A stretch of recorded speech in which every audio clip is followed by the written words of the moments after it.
नमस्कार दोस्तों, स्वागत है आपका स्टेनो गुरु यूट्यूब चैनल में। दोस्तों आज की वीडियो में हम लोग प्रैक्टिस करेंगे 100 शब्द प्रति मिनट की स्पीड से डिक्टेशन, जो कि एडिटोरियल मैटर होगा, लेकिन शब्द इसमें करंट के भी आए हैं, अच्छे शब्द आए हैं, तो आप लोग इसको जरूर प्रैक्टिस करिएगा और कमेंट करके बताइएगा कितनी मिस्टेक आ रही है। पीडीएफ से मैच करा के पीडीएफ इसका आपको हमारे टेलीग्राम पर मिल जाएगा। टेलीग्राम का लिंक वीडियो के डिस्क्रिप्शन में दिया गया है। वीडियो पसंद आए तो वीडियो को लाइक कर देना और चैनल पर पहली बार आए तो सब्सक्राइब करके नोटिफिकेशन बेल जरूर ऑन करना, जिससे हमारी इंपॉर्टेंट वीडियो आपसे मिस ना हो। दोस्तों यह डिक्टेशन आपकी राजस्थान सचिवालय स्टेनोग्राफर और Bihar ASI stenographer, SSC stenographer और आरआरबी स्टेनोग्राफर के लिए लाभकारी होगा। इसके अलावा दोस्तों अगर आप डेली डिक्टेशन चाहते हैं तो आप चाहें तो हमारे चैनल का मेंबरशिप ले सकते हैं, हमारे पेड ग्रुप को ज्वाइन कर सकते हैं, जिसमें आपको डेली 3 से 4 डिक्टेशन मिलेंगे, उसकी पीडीएफ मिलेगी, आउटलाइन और जो हमारी मंथली ई बुक होती है वो साथ में प्रोवाइड किया जाएगा।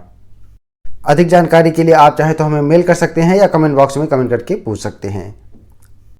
हमारी मेल आईडी है studyforstenographer@gmail.com। तो ज़्यादा समय ना लेते हुए चलिए स्टार्ट करते हैं। आपने अगर हमारे टेलीग्राम चैनल को ज्वाइन नहीं किया है तो प्लीज़ ये फ्री वाला चैनल है, जहाँ पे ज्वाइन कर लीजिए, कोई चार्ज नहीं है। यहाँ पे सभी पीडीएफ आपको बिल्कुल फ्री में मिलते हैं। बस आपको गूगल प्ले स्टोर से टेलीग्राम इंस्टॉल करना है, उसके बाद उसको ओपन करके उसमें स्टेनो गुरुजी सर्च करना है, सीधा आप हमारे ग्रुप से जुड़ जाएंगे। तो चलिए स्टार्ट करते हैं। रेडी? 5 सेकेंड,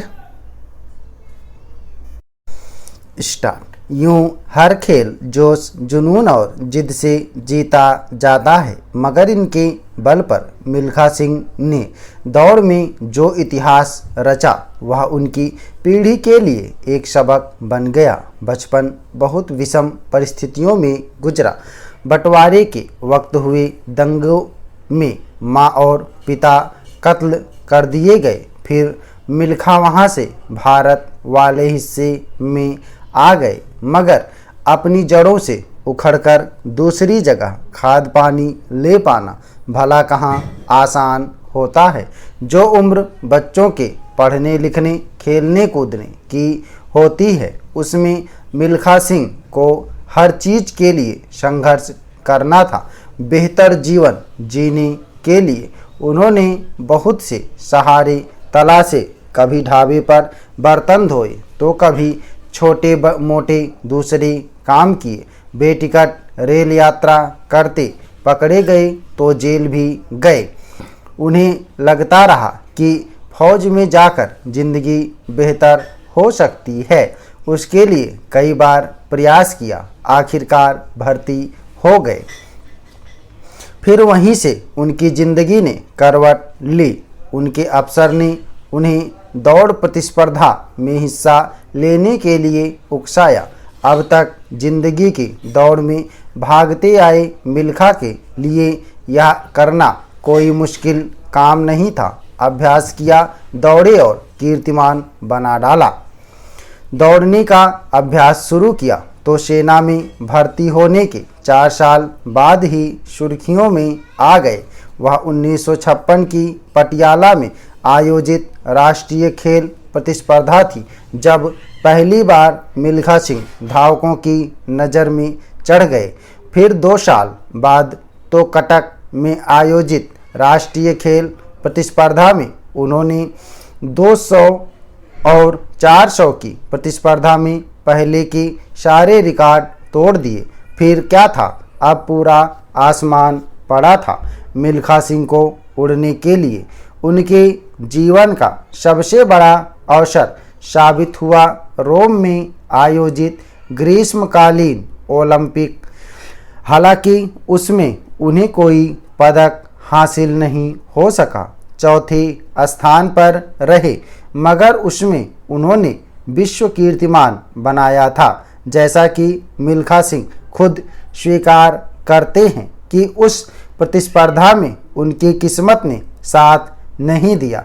आखिरी क्षण में उनके पैर की नस खिंच गई थी। वह समय था 1960 का। उससे 2 साल पहले आयोजित राष्ट्रमंडल खेलों में 200 और 400 मीटर की दौड़ों में वे अव्वल रह चुके थे। उसी साल के एशियाई खेलों में भी उन्होंने प्रथम स्थान प्राप्त किया था। वे तब तक अपने समय के विश्व कीर्तिमान बनाने वाले धावकों को पछाड़ चुके थे। काफ़ी समय तक खुद उनका कीर्तिमान बाद के धावकों के लिए चुनौती बना रहा। उनकी धावकी को लेकर अनेक किस्से प्रचलित थे, जिनमें से कई तो वे खुद सुनाया करते थे।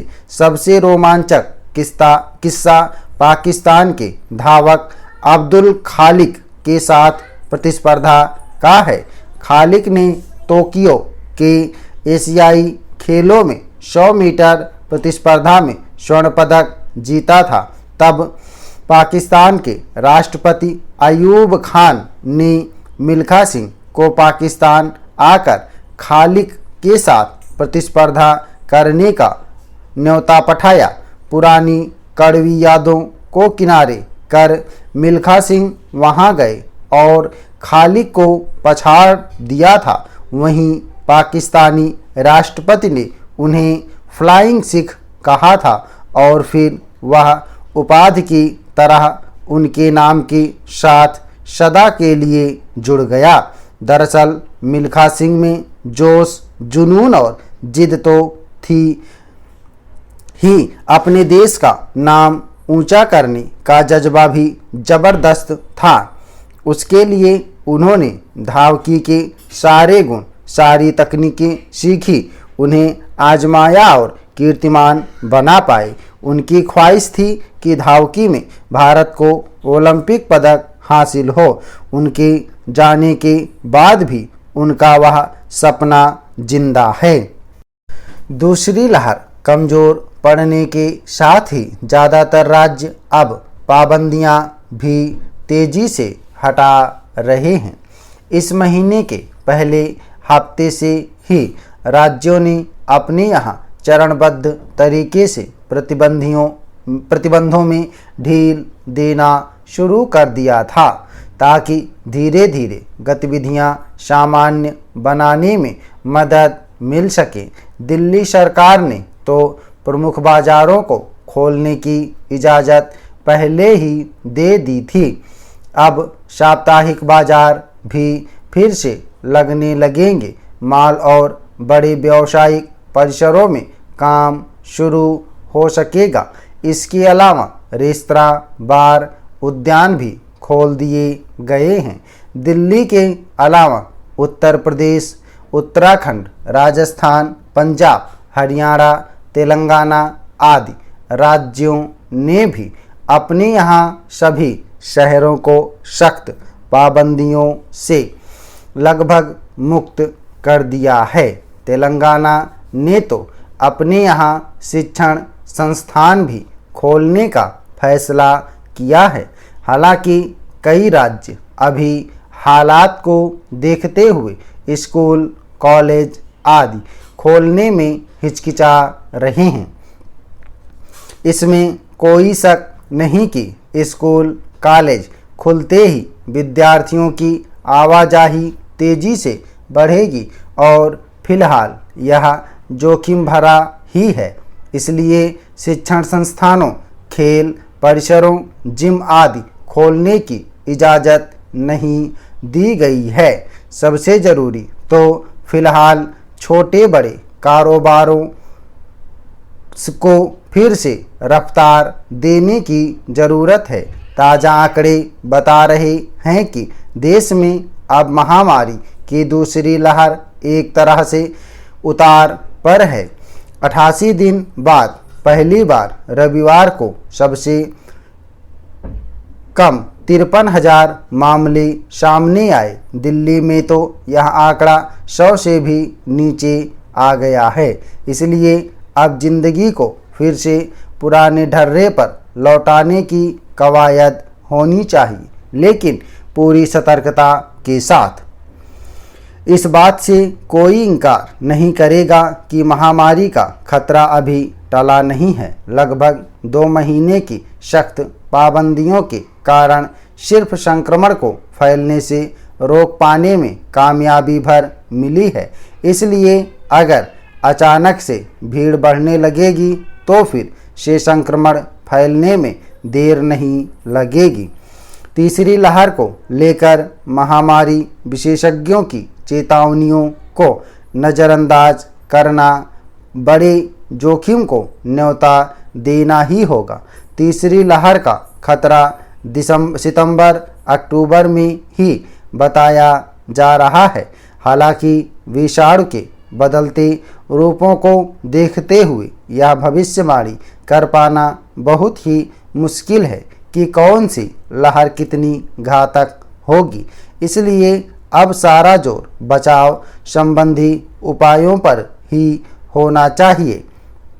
सच तो यह है कि अभी भी लोग हद से ज़्यादा लापरवाही बरत रहे हैं। बिना मास्क के घूमने, सार्वजनिक स्थानों पर सुरक्षित दूरी का पालन न करने, उचित तरीके से हाथ ना धोने जैसी बातें आम है। कर्फ्यू के दौरान भी आवारागर्दी करते हुए लोग मिले।